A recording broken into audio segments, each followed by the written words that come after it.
નમસ્કાર મિત્રો, અત્યારે હું છું ઉત્તરાખંડના દેવપ્રયાગમાં અને દેવપ્રયાગ એક એવું સ્થળ છે કે દેવપ્રયાગથી ગંગાની શરૂઆત થાય છે। અહીંયા ભગીરથી અને અલખનંદા નદી બે ભેગી થાય છે અને ત્યાંથી ગંગાજીની શરૂઆત થાય છે। જે હું તમને સ્થળ બતાવી રહ્યો છું તે તમે જુઓ કે એક બાજુથી ભગીરથી નદી આવે છે અને એક બાજુથી અલખનંદા નદી આવે છે। એનું તમે આ દ્રશ્ય જોઈ શકો છો કે આ જે છે એ ગંગા નદી છે, આ છે એ ભગીરથી નદી અને આ છે એ અલખનંદા નદી।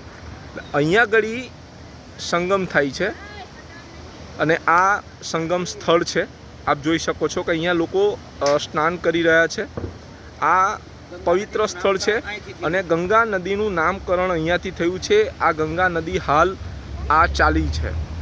આ ગંગા નદી છે, અલખનંદા અને ભાગીરથી નદીનો આ સંગમ છે અને આ સંગમથી ગંગા નદીની શરૂઆત થાય છે।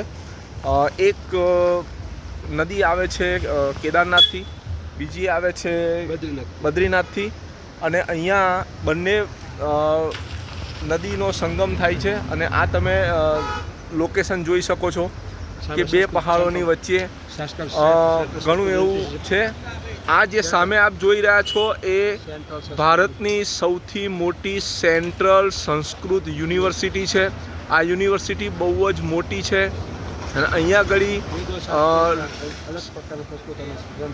સંસ્કૃતનું સૌથી મોટી પાઠશાળા ગણવામાં આવે છે। આ જે સ્થળ છે એ ખૂબ અતિ પ્રાચીન અને અતિ મહત્ત્વનું ગણવામાં આવે છે। અહીંયા આગળ સારામાં સારું એવું સ્થળ છે અને જે લોકો માટે રમણીય ગણવામાં આવે છે ને અહીંયા લોકો ખૂબ જ ફરે છે અને કુદરતી સૌંદર્યનો નજારો પણ માણે છે।